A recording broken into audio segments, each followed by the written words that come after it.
नमस्कार, कसे आहात सगळे? तर पुन्हा एकदा आपलं स्वागत आहे पायल रेसिपीजमध्ये.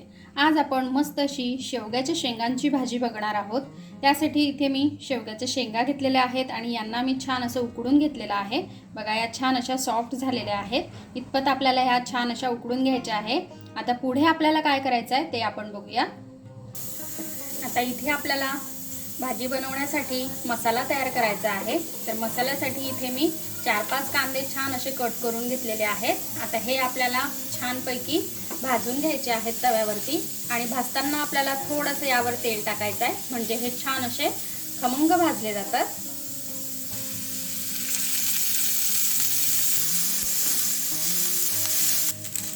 तर इथे कांदा जो आहे हा छान असा भाजून झालेला आहे. आता आपण याला काढून घेऊ. तर आज आपण हिरव्या मसाल्याची भाजी बनवणार आहोत.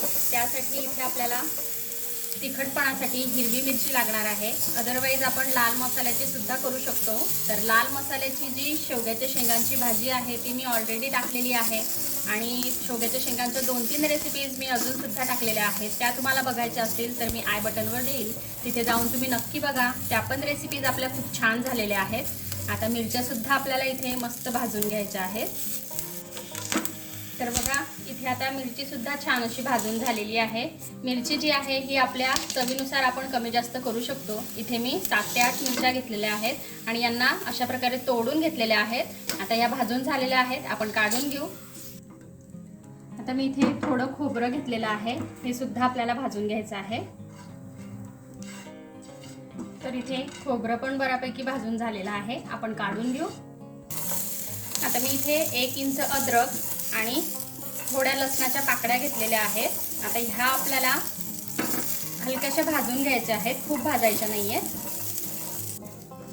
इथे मी अद्रक आणि लसूण सुद्धा हलकंसं भाजून घेतलेलं आहे. आता हे आपण काढून घेऊ. आता इथे आपल्याला 2 चमचे धणे आणि 1 चमचा जिरं हेही हलकंसं भाजून घ्यायचं आहे. धणे आणि जिरं सुद्धा भाजून झालेलं आहे, आपण काढून घेऊ.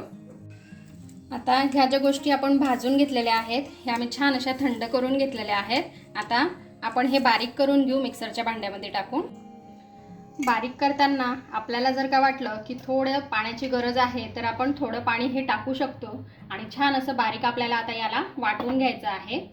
आजची जी आपली रेसिपी आहे ती अगदी मस्त आहे, तुम्हाला नक्कीच आवडेल. आणि आवडली रेसिपी तर लाईक करा, त्याचबरोबर शेअर करा आणि सबस्क्राईब करायला विसरू नका. चला तर आता हे आपण छान असं बारीक करून घेऊ. तर बघा, इथे मसाला मी छान असा बारीक करून घेतलेला आहे.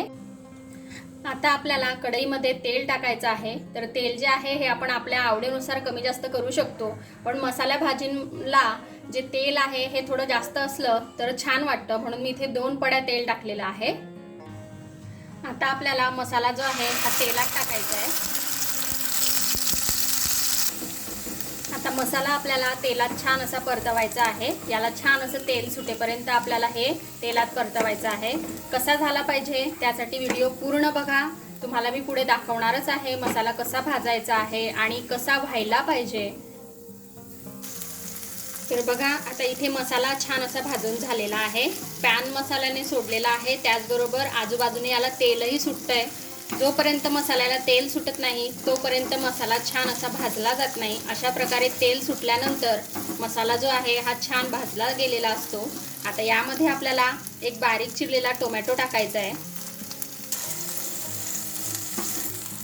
छोटा अर्धा चमचा आपल्याला हळदीची पावडर टाकायची आहे. 1 छोटा चमचा धणे आणि जिऱ्याची पावडर. धणे आणि जिरं आपण ऑलरेडी मसाल्यात वापरलेलं होतं, तरी सुद्धा आपण 1 चमचा धणे आणि जिरं हे टाकलेलं आहे. चवीला खूप छान लागतं, थोडंसं एक्स्ट्रा असलं तरी भरपूर छान लागतं. आता छोटा अर्धा चमचा आपल्याला गरम मसाला किंवा गोडा मसाला, जो कोणता मसाला आपल्या घरात अवेलेबल असेल तो टाकायचा आहे. आणि चवीनुसार मीठ टाकून घ्यायचं आहे आपल्याला. आता हे सर्व आपल्याला छान असं परतवून घ्यायचं आहे. आता इथे मसाला मी छान असा परतवून घेतलेला आहे. यामध्ये जो आपण टोमॅटो टाकलेला होता तो सुद्धा छान असा स्मॅश झालेला आहे. आता यामध्ये आपल्याला टाकायचे आहेत शेंगा. तर मी आधीच तुम्हाला सांगितलेलं होतं की या ज्या शेंगा आहेत ह्या मी छान अशा उकडून घेतल्या आहेत. आता शेंगा आपल्याला छान अशा यामध्ये मिक्स करून घ्यायच्या आहेत मसाल्यामध्ये.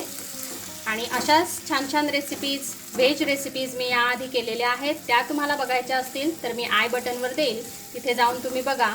म्हणजे वेगवेगळ्या प्रकारच्या व्हेज रेसिपीज तुम्ही घरी ट्राय करू शकता आणि खाऊ सुद्धा शकता. आता बघा, मी शेंगा ज्या आहेत या छान अशा मसाल्यामध्ये मिक्स करून घेतलेल्या आहेत. आता 2 मिनटं आपल्याला हे असंच राहू द्यायचं आहे. आता यामध्ये आपल्याला टाकायचं आहे पाणी. तर पाणी टाकताना आपल्याला इथे गरम पाणी टाकायचं आहे, म्हणजे भाजीची जी चव आहे ती ॲज इट इज राहते, खूप छान लागते. यामध्ये जर का आपण थंड पाणी टाकलं तर चवीमध्ये फरक पडतो, म्हणून कधीही अशा प्रकारे गरम पाण्याचा आपल्याला वापर करायचा आहे. आता पाणी जे आहे हे आपण आपल्या आवडीनुसार कमी जास्त करू शकतो. जेवढा आपल्याला पातळ रस्सा पाहिजे आहे त्यानुसार आपण हे पाणी घेऊ शकतो. हे थोडं मला अजून घट्ट वाटतंय, मी थोडं पाणी अजून ॲड करून घेते. तर यामध्ये मी थोडं पाणी अजून वाढवून घेतलेलं आहे. आता यावर आपल्याला ठेवायचं आहे झाकण आणि छान अशी एक उकळी काढून घ्यायची आहे. तर इथे मी 5 मिनटं भाजी जी आहे ही छान अशी उकळी सुद्धा आलेली आहे. तर साईडने तेल सुद्धा छान असं सुटलेलं आहे. तर बघा, इथे आपली मस्त अशी हिरव्या मसाल्यातली शेवग्याच्या शेंगांची भाजी जी आहे ही खाण्यासाठी रेडी आहे. बघा किती मस्त दिसते, खायलाही तितकीच टेस्टी आहे. तुम्ही एक वेळेस नक्की ट्राय करा. आणि आवडली रेसिपी तर चॅनलला सबस्क्राईब करायला विसरू नका. चला आपण भेटूया असेच एका छानशा रेसिपीसोबत नेक्स्ट व्हिडिओमध्ये. तोपर्यंत आपली काळजी घ्या आणि जाता जाता चॅनलला सबस्क्राईब करा. Take care, bye bye.